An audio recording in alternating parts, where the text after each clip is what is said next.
Hi, Laura. I'm so excited to have you back. Hello, thank you so much for having me. I am so honored to be here. Well, I have enjoyed the two times you've already been my podcast in 2023. And to start off January 2024, as I was sharing before I hit record, that the theme of the year is spiritual solopreneurship or soulful spiritual solopreneurship. And the reason I wanted this topic to be the meta topic for this year is I feel like a lot of us connect to the concept of overwhelm, anxiety, and burnout. And having said that, Laura, maybe you could back up, share a little bit about yourself. I mean, obviously, the introduction shared a little bit, but also your journey into the world of entrepreneurship and who you are. Absolutely. So I'm a climate activist and I'm a coach for changemakers. So my goal is really to help us lead from the world that we want to create. And one of the things that I think is most challenging for us when we're looking at this idea of leadership, when we're looking at this idea of building worlds and businesses and the type of career that we want to see, is this experience of burnout and exhaustion. Excuse me. If I look at my own experience, going back a number of years now, I had my own experiences with burnout. I was in these cycles of overworking, being in jobs that I didn't particularly like, but that I felt I needed to be in and that I couldn't leave. And I had absolutely crazy expectations of either the workload or the hours that they were working. I also think, there's a particular moment about 6 years ago when I was newly moved back to Australia from overseas. My sister was unwell. There was a lot of emotional caretaking for the family. I was in one of those jobs that I just mentioned, and I was absolutely stretched to my limit. And I did everything that I could over this time. I adopted a meditation practice. I went swimming. I spent a lot of time in nature. I was really conscious about going to yoga and looking after my health and doing everything that I could to support myself. But ultimately, after a few months, despite everything that I did, I still reached this point where I left work one day and I had a panic attack. And, if you've ever had a panic attack, you know how absolutely awful these are. And it was just absolutely everything came crashing down for me. And I realized at that point that something needed to change and that I needed to make big changes because I was just utterly burnt out. And that the solutions that we commonly had for burnout weren't really working. Fast forward a few years after that, I made some good changes. I changed job, I moved neighborhood, I built a better support network. Things were going well. I thought I'd done it. And I was very engaged in climate activism. I was working in another corporate job that was a bit better, building my business on the side. And I started to see these kind of threads of burnout again. I saw all of the people around me feeling exhausted, spent, our creativity was completely gone. I saw my boss, the people that I was working with, working themselves to the bone, up at 11 o'clock at night, sending emails or on the weekend, like checking what's happening, what can I be doing? And I started to think that something systemic and something cultural also has to be underlying this, that it's not just about us as individuals, that the individual work we can do matters, but we also need to look at what it is in our collective beliefs that's causing us to work in this way that is so harmful for so many of us. I certainly can relate to all of that. And what we may perceive for the longest time is maybe either cultural, like for me, it was like, oh, you have to work hard, you have to be a doctor or this, and it has the big titles and push, push, push.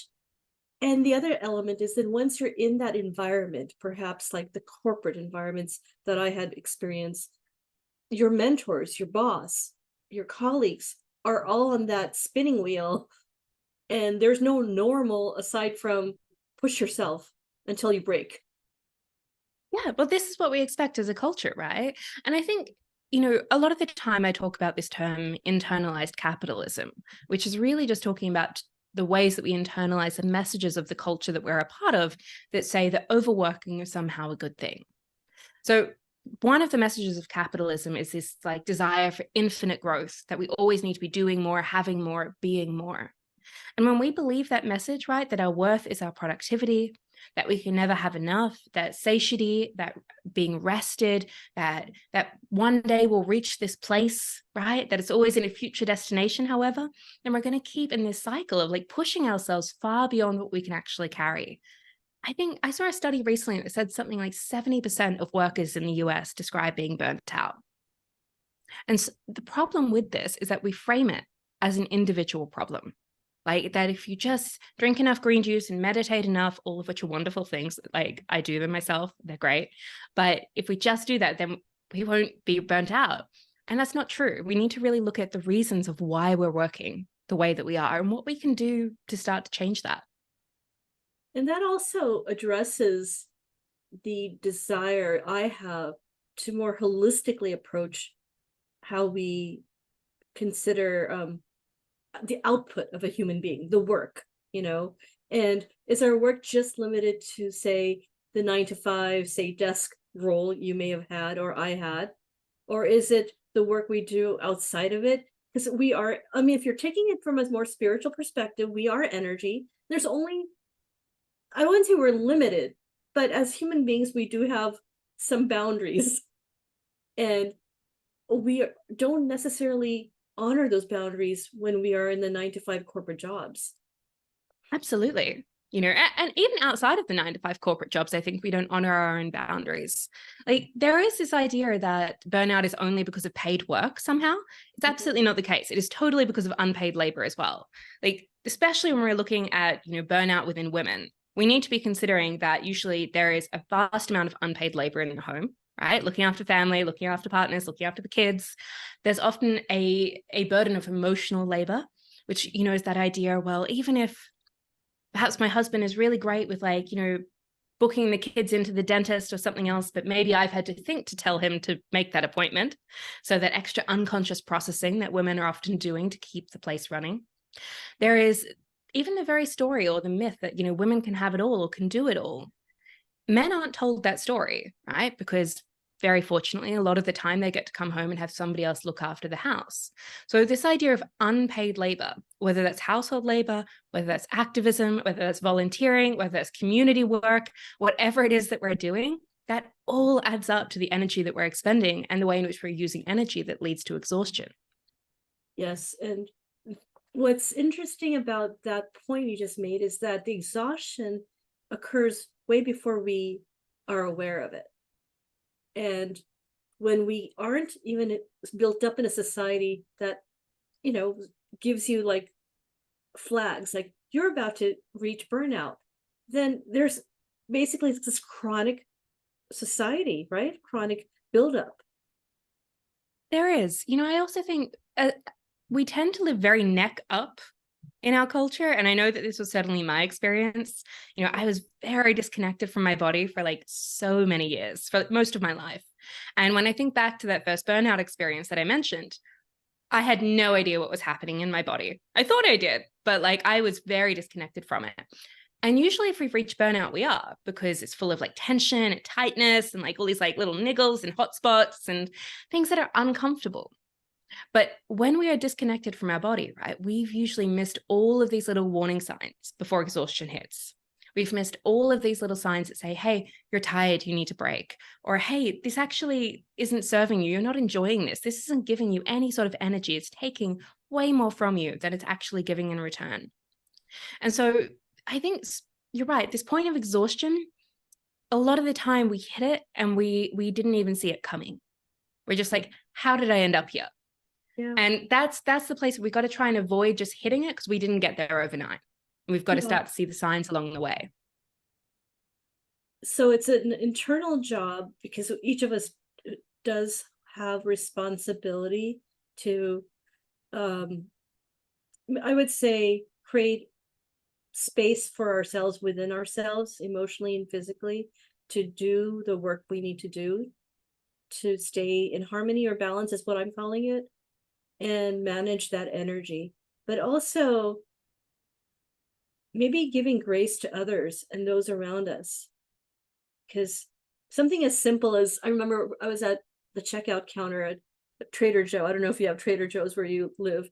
And there was a newer woman. She was a little bit older. I don't want to say old, but older.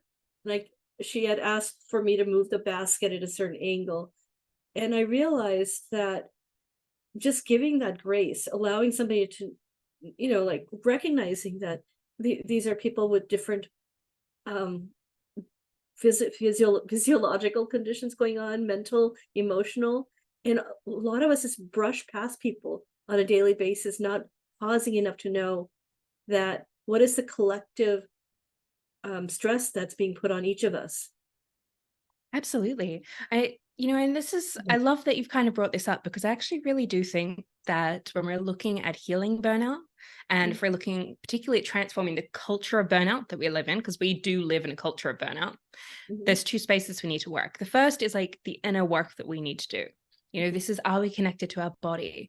This is, are we honoring our needs, our physical needs, our emotional needs, our spiritual needs?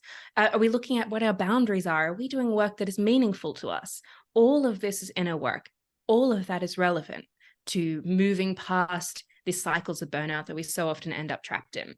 But there is a second element, and that always comes after this. Like, you need to do that inner work first. I firmly believe that you can't move to the second stage if you're burnt out and at rock bottom yourself.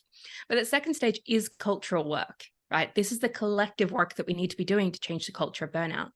And there's many different elements to this, right? There's changing the way in which we work. There's stopping the glorification of overwork.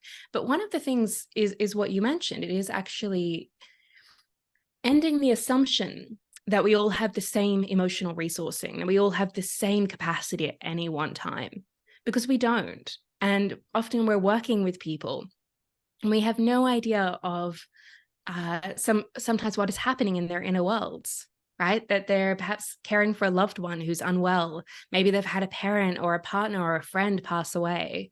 Maybe they've got some health challenges. Maybe they've got some financial difficulties, whatever it might be.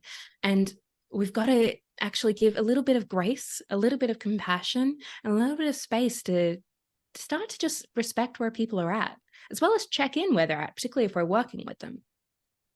Absolutely. And one of my big epiphanies, I think I've shared this story with you, into why I recognized that the external world in which I was functioning or trying to function, I wasn't functioning anymore because I was burnt out, which was working in a corporate environment as a mom of a less than 1 year old and being on a 14-hour flight, returning from Australia, only to be met with by my husband, who told me my mom suddenly passed away while I was mid-flight. And she wasn't ill, she wasn't sick. There was no closure.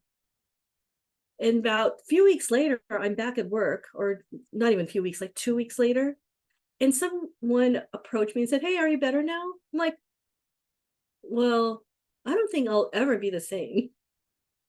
And Right? then and so why do, like, when you are out on, what do they call it, grievance, or when you're out after, Bereavement leave.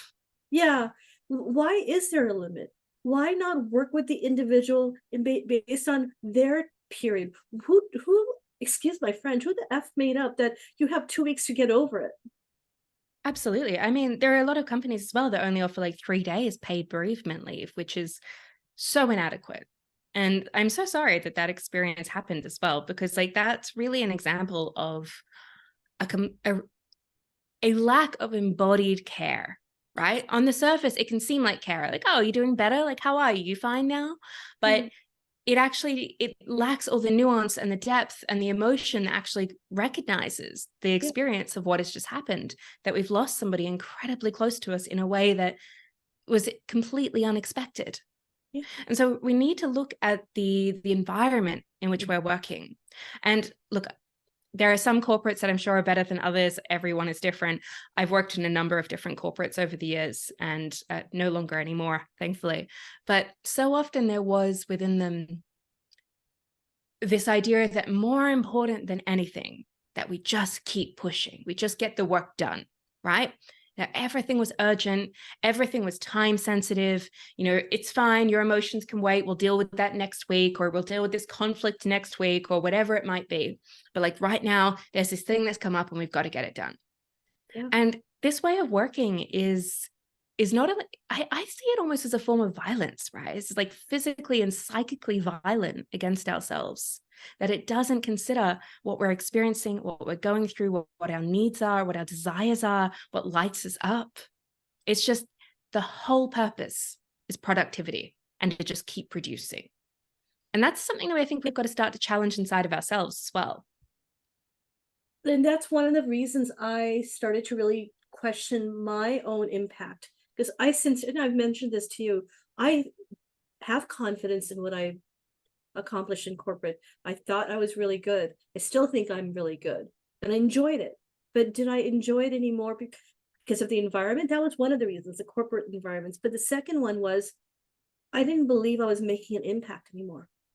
Because it was all about this bottom line. There were these cliche words I'd come home and make fun of, like, it's, we have traction now, we're moving, and it's a go time, all hands on deck. I'm like, come on, the cliches will never stop. And to what end? Often the projects get canceled and half the team is let go of. And why? Somebody burnt out and they spent countless nights, they lost times with their children, and then to what was the higher purpose? I very much agree with you. And I remember a job years ago where we had a competition for our favorite corporate word at the end of the year. I think leverage was like a highlight at that time that was like voted for by many people. But there is this question of what brings us meaning in life. And again, this question ties in deeply to burnout, because a lot of the time when we're exhausted and we're burnt out and we're kind of just pushing through, it is in part because we're doing work that isn't truly meaningful to us. It might be helping people, or it might be supposed to help people, but a lot of the time in our actual bodies, in our actual lives, in our souls, is kind of just feeling like something that's not aligned anymore. And so this is one of the challenges of the world that we're in. In my mind, I see us kind of straddling two worlds at the moment. The world as it is, which is filled still with many corporates which don't offer a greater purpose to the world. They give a big talk and a big mission statement, but a lot of the time they're just perpetuating the status quo, and their primary aim is the bottom line. Burnout is rife in them because they don't offer us anything in return. They only take from us. And then we're also straddling the world as it could be, which is the world that I think so many of us are trying to build, particularly those of us who are working as solopreneurs in like these more spiritual professions, in change-making professions, in caregiving professions, that actually like, hey, things could be different, and start to recognize that my well-being, our well-being, is deeply linked with a better world. Because that's the key point here, right? The more that we flourish, the more too that society can around us. And we are essentially setting the new standard for what we believe is possible. And I just read something today, and it was something to the effect of do less to be more. And Oh, I like that. And again, like the old school corporate cultural thing resists, it fights that notion in me. I'm like, oh, you need to wake up early, you need to do this. No, I am so structured, I work hard. But what Well, does it hustle mean? and grind, right? But this is like, so I mentioned before, internalized capitalism. And I think I may have spoken about it on a previous episode with you. But this kind of comes back to the wider economic system that we live in. We live inside a system that prioritizes growth at all costs, right? The only definition of success is growth. That's really important, because growth doesn't mean success, right? Growth doesn't mean well-being. Growth doesn't mean flourishing or thriving. Growth just means growth, but we equate it to mean success. So when we live inside a system built on that principle, let alone also built on scarcity, also built on devaluing beautiful living systems like our body and like the rainforest, then we're going to start to act out those patterns. We're not going to listen to all those signs within us. We're going to say, well, that's fine, but I always need to be leveling up. I need to be doing better. I can be more, right? I can improve. And then self-work becomes this form of like, oh, how can I I can meditate a bit more, and I can do some more yoga, and I can add in the gym, and I can do all of the things. And again, we're not doing it out of nourishment. We're doing it out of like extracting, pushing. So this energy of which we're operating is so important to come back to, because it's cultural. And so it's up to us to do the work of getting free. And when you were saying this, even if it was probably unconscious on your part, you mentioned those words, the corporate words that you and I mocked together. I believe that a lot of those words, though, go back to violent thinking, violent vibration. You know, the whole concept of non-violent thinking or communication. But just think about it: trigger, shoot, kill two birds with one stone. I mean, the Oh list yeah. goes on. Deadline. It's a minefield out there. I'm just going to shoot off an email. Like there's so many. Our whole language is written with violence, It and is. that's really fascinating because like if that is the language that we're using, how is that language shaping the way in which we're feeling in the world? Are we feeling safe? Are we feeling connected? Are we feeling embodied? Or are we feeling kind of like defensive and uptight and rigid and like I've got to like control everything and oh like don't let go, don't relax? Because I think all of this starts to matter when we start to look at, well, why do we act this way?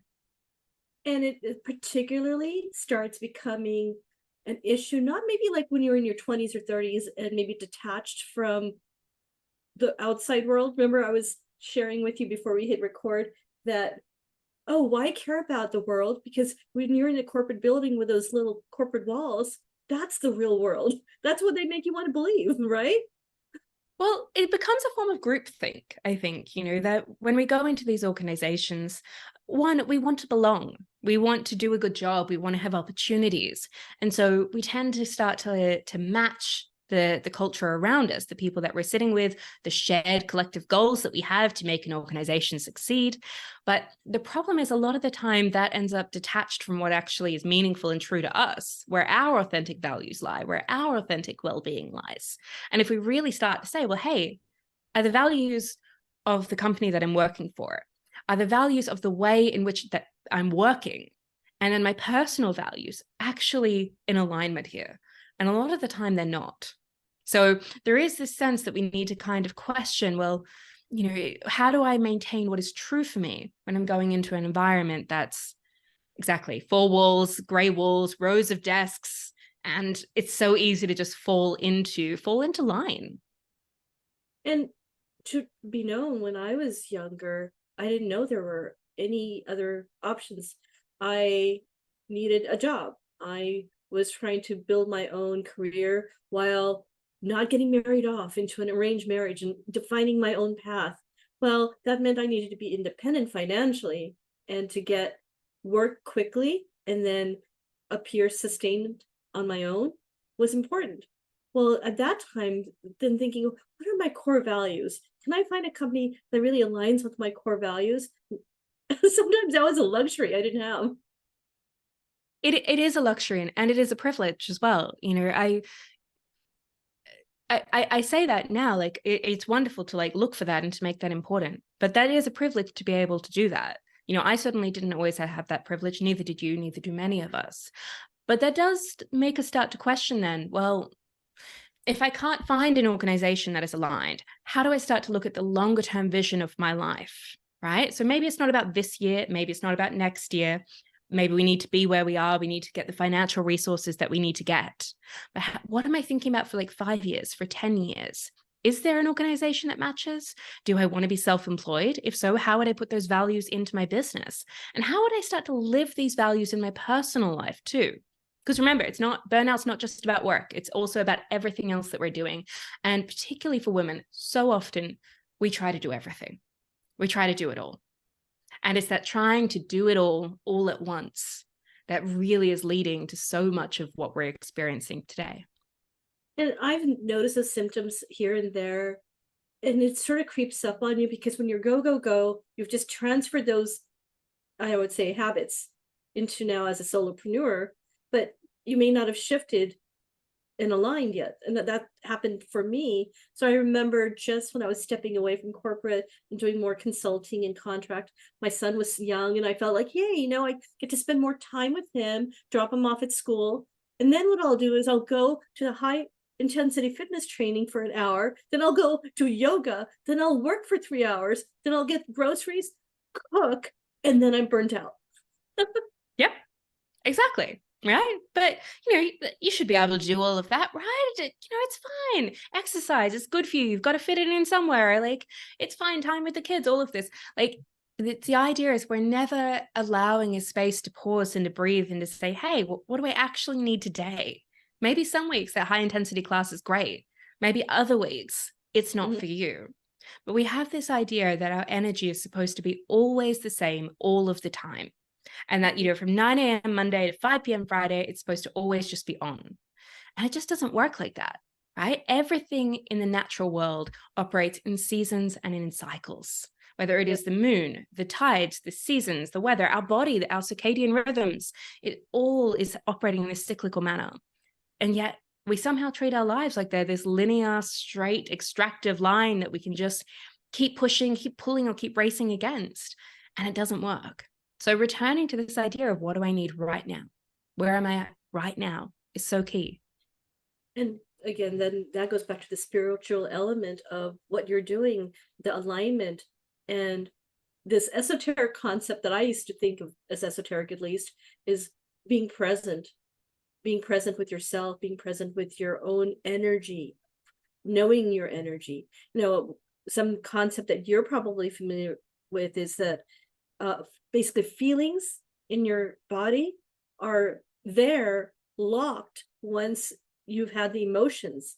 But when those emotions are uncensored or those thoughts are uncensored, then the disruption occurs on a more physical level. That's not something that anyone really talks about when you're outside of this whole spiritual mindfulness space. Yeah, well, I think, certainly in corporates and, in a lot of the working world, there's this idea that almost feelings shouldn't exist at all. That, you shouldn't, it's fine. After hours, you can feel that, but like it's work. There's business and there's work. There's work and there's pleasure, right? Work and life. There's a clear distinction. And life is over where you do all of those things, but work, which you balance the two because they're not the same, there's no room for any of that. But I agree, is burnout isn't something that is just a little bit of stress. It's not something that happens because we had a really stressful week and I stayed up too late working to get this project done. It is something that is a result of chronic stress that has been there very often for weeks, months, years on end.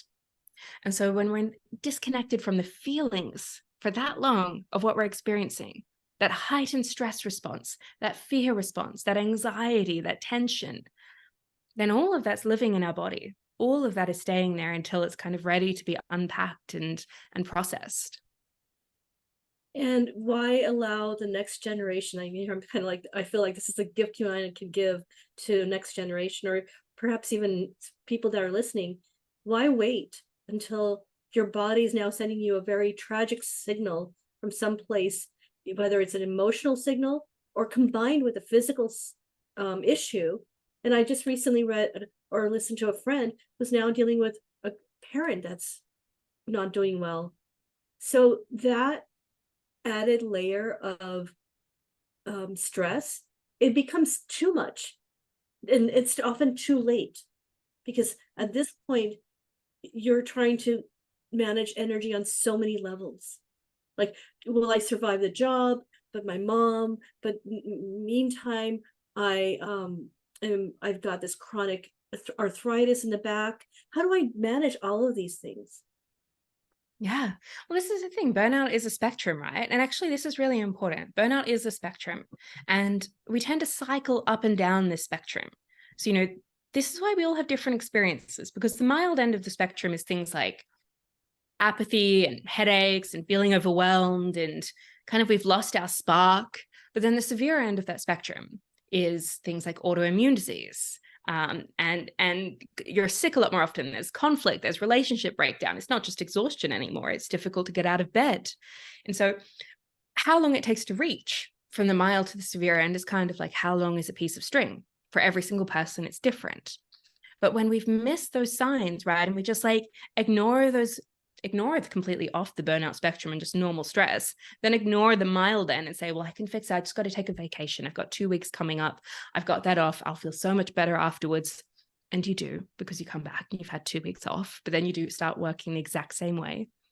And you move further and further down the spectrum.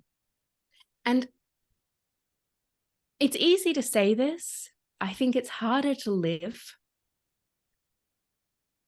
That not only is it not worth it and not enjoyable, to be burnt out, that none of us benefit from this. But I think what is really important and that we often don't consider is that it doesn't help anybody. We sometimes think that, well, it's fine that I'm a bit burnt out and exhausted, right? Because I'm helping all of these people, because I'm still saying yes to everything that I don't want to be doing. I'm still pushing myself beyond my limits. I'm still equating urgency to mean that I can reject my own needs because they're obviously not important, because urgency comes first. That somehow someone is benefiting. And I don't think that's true. I don't think anyone is benefiting when we're burnt out. Not us and not other people and not the world. So this idea, if we're looking at the younger generation, I'd really be looking at, well, hey, do you want to make a difference in the world? Like so many Gen Z do. That will not come from your burnout. That will not come from your exhaustion. It comes from our flourishing. It comes from our well-being. And it's so important that we start to really prioritize that. And if you're truly into that esoteric spiritual stuff, you often are reminded that if your energy is low, if your vibratory energy is low, then more than likely you will bring other people down. Because, how many times have I been around people, my loved ones or others, who were burnt out and they're cranky, they're tired, or in my mom's case, her diabetes would flare up, So just seeing her push herself, I often was aware that there is unaddressed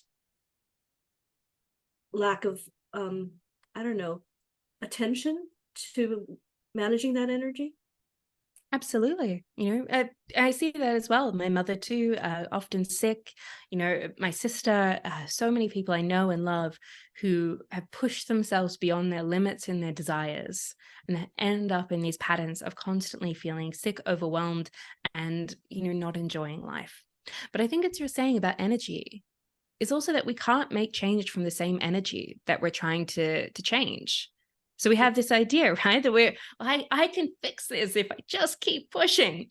Like that pushing is what you're trying to change. We want more ease. We want more beauty. We want more love. We want more courage, more compassion in this world. That means embodying all of those things ourselves. We can't struggle enough to produce it outside of us. We can only live it. And that's really important distinction. Yeah, I was just telling my husband the other day, someone in my family is really going through some heavy stuff, burnout, and a milieu of other issues, a death in the family and everything. And I was reminded that the problems cannot be solved at the same level that they're created. And I feel like you're saying something very similar. Very much so. Exactly. That we cannot change the world with the same thinking that created it. We cannot make change with the same energy that we're looking to change. So that place has to start within us. Is this how we want to be? And if it's not, what can we do right here, right now to make a change? And maybe we can't change everything yet. Maybe we can't change the job and all the big stuff yet. And sometimes it's really hard to start looking at, well, how do I start to change my whole corporate environment, which is very much conducive to burnout? But we can start with, in this moment, right here, right now, in your body, what do you need? Do you need a glass of water? Right? Do you need a stretch? Do you need a nap? Do you need to be outside? What do you need this weekend? Do you have time to get out into nature? Do you have time to slow down? This pausing and just offering ourselves what we need right now is this really simple beginner step that we can all do. And you've actually even written a course about this, right? I have. So, I mentioned at the beginning my own experiences with burnout. And I started so much of this work out of my own experiences and out of seeing burnout in everyone around me. And I started a course called Internal Revolution. So this looks at the cultural aspects of burnout that exist in capitalism and patriarchy. It looks at the steps we can do of reconnecting to our body, looking at our needs. And it also looks at this idea of purpose and wider cultural change. So it's a journey that really takes people from kind of A to B. But if you're experiencing burnout or just wanting to kind of end the culture that you're a part of, it's worth checking out. Wonderful. You can find more information about the course, which I think is very timely, in the show notes. And starting off 2024, give yourself grace, right? Any parting words about this overall concept of what I was calling, what did I say? Unveiling purpose and tying it to burnout. I would say a couple of things. I would say if we're looking at purpose and we're looking at creating a better world, it will not come from our exhaustion. It will come from your flourishing. So what are the conditions that you need to thrive, right? What are the conditions in your body, in your relationships, in your career, in your life as a whole that you need to thrive? Because as we thrive, so too will our planet. The two are linked and mirrored. So that's my advice for anybody today. Start to plant the seeds of that question and see what germinates out of that space. Wonderful, Laura. I resonate with everything you said, and I especially love the fact that you now connected it to the planet and our outside world. So that'll be our topic for April. Amazing. Thank you so much for having me on today, Shilpa. It was such a joy. It was such a joy. Have a wonderful day.